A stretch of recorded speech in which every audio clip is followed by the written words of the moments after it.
Hello नमस्कार, मैं doctor Rajneesh Kumar आप सभी का एक बार फिर से हार्दिक स्वागत करता हूं।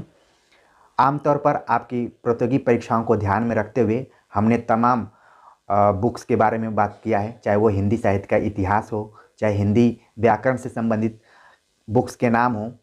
तो कैसे आप अपनी तैयारी कंप्लीट तरीके से पूरी करें और उन प्रामाणिक पुस्तकों को पढ़ें जिस पर कि हमने बहुत सारी वीडियो बनाई हैं। आप वो चैनल पर जाकर उसको देख सकते हैं।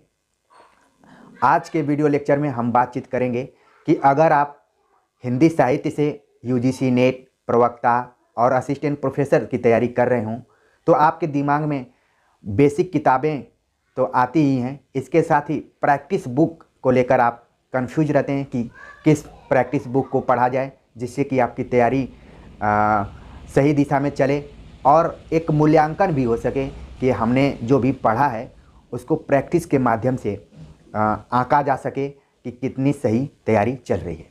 तो उसको लेकर आप मार्केट में जाते हैं और मार्केट में देखते हैं शॉप पर बहुत सारी किताबें आपको मिल जाएंगी, जिसमें कि आपको उपकार प्रकाशन, प्रतियोगिता साहित्य सीरीज, अरिहंत, घटना चक्र और यूथ पब्लिकेशन की बहुत सारी किताबें दिख जाएंगी। और इन किताबों का पैटर्न होता है कि पिछले साल के प्रश्न पत्रों को कलेक्ट करती हैं, इसके बाद उसके पीछे कुछ प्रैक्टिस सेट भी 8-10 की संख्या में दे देते हैं। तो कौन सा प्रैक्टिस बुक लिया जाए जिससे कि हम प्रामाणिक तौर पर तैयारी कर सकें। तो मेरा जो अनुभव रहा है एक प्रतियोगी छात्र के रूप में, जब भी हम एग्ज़ाम देते थे तो उपकार प्रकाशन, प्रतियोगिता साहित्य सीरीज, ये एक तरीके से मैंने सबसे पहले देखा और इसको पढ़ने के बाद कॉन्सेप्ट भी थोड़ा क्लियर हुआ और परीक्षाओं में कुछ प्रश्न भी इससे आए। इस बीच अरिहंत, घटना चक्र और यूथ पब्लिकेशन, ये प्रकाशन भी बहुत ही अच्छा रोल निभा रहे हैं। और कई बार देखने में आता है कि जब आप परीक्षा देने जाते हैं तो कुछ खास पब्लिकेशन से ही ज़्यादातर सवाल पूछ लिए जाते हैं। उदाहरण के तौर पर मैं बताऊं तो एक बार डीएसएसबी का एग्ज़ाम हुआ था तो उसमें उपकार पब्लिकेशन से ज़्यादातर सवाल पूछे गए थे। और अभी यूपी हायर एजुकेशन का एग्ज़ाम हुआ था 2-3 साल पहले, तो उसमें अरिहंत से बहुत सारे प्रश्न पूछे गए थे। तो एक तो अनुमान ये लगाया जा सकता है कि हो सकता है कि ये सारे पब्लिशर्स उन पेपर सेट करने वाले कमेटीज़ या किसी भी व्यक्ति से मिलकर अपनी बुक्स ले जाकर दे देते हैं और उन्हीं को आधार बनाकर हुबहू कई बार प्रश्न पूछ लिए जाते हैं।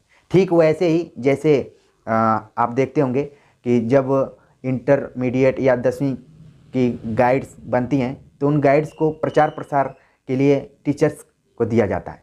ठीक उसी तरीके से ग्रेजुएशन और पोस्ट ग्रेजुएशन में केंद्रीय विश्वविद्यालयों को छोड़कर जो स्टेट यूनिवर्सिटीज़ हैं वहाँ पर गाइड इत्यादि काफ़ी मात्रा में छपती हैं और प्रचार के लिए तमाम उन विषय से संबंधित टीचर्स को दी जाती हैं।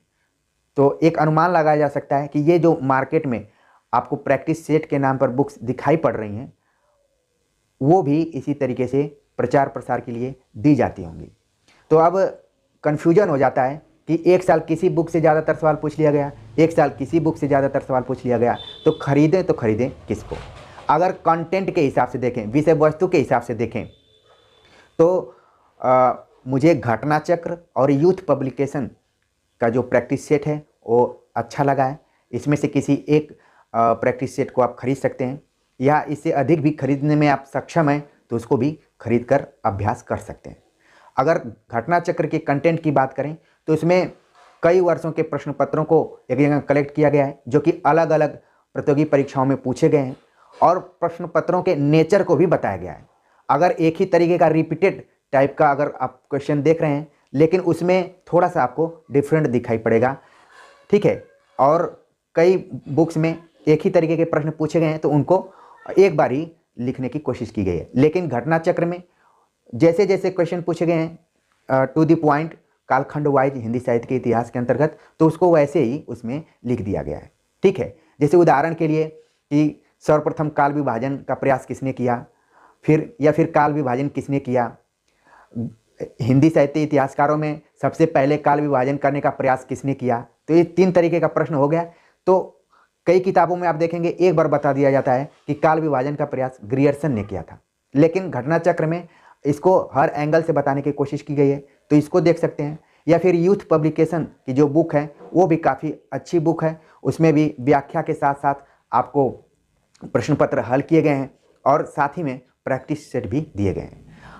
अच्छा, देखने में ये भी आप देखे होंगे कि प्रवक्ता की तैयारी कर रहे हैं तो उसके लिए अलग एक बुक मिल रही है, असिस्टेंट प्रोफेसर की तैयारी कर रहे हैं तो इसके लिए एक अलग बुक मिल रही है, नेट की तैयारी कर रहे हैं तो अलग अलग कैटेगरीज के लिए अलग अलग बुक्स आपको मिल रही हैं। तो जिस परीक्षा की आप तैयारी कर रहे हैं उस कैटेगरी की आप प्रैक्टिस सेट बुक खरीद लीजिए और अभ्यास कीजिए, क्योंकि बेसिक किताबें पढ़ने के साथ साथ आपको सेल्फ स्टडी के माध्यम से प्रैक्टिस बुक भी खरीद कर अभ्यास करने की ज़रूरत है।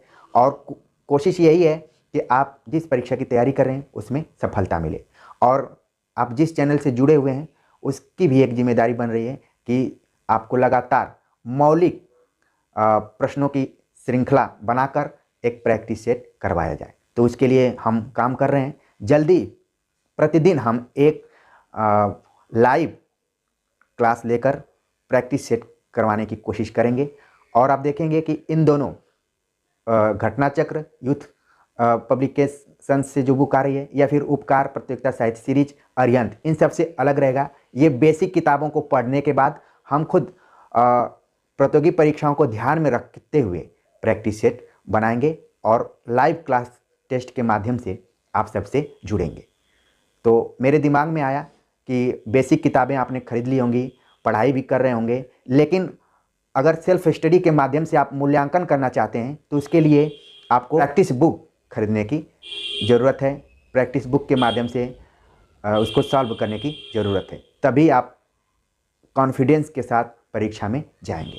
तो उम्मीद है कि आज का ये लेक्चर आप सभी को अच्छा लगा होगा, और जो भी मैंने गाइडेंस करने की कोशिश की वो समझ में भी आया होगा। तो मिलते हैं एक नए टॉपिक के साथ, तब तक के लिए नमस्कार।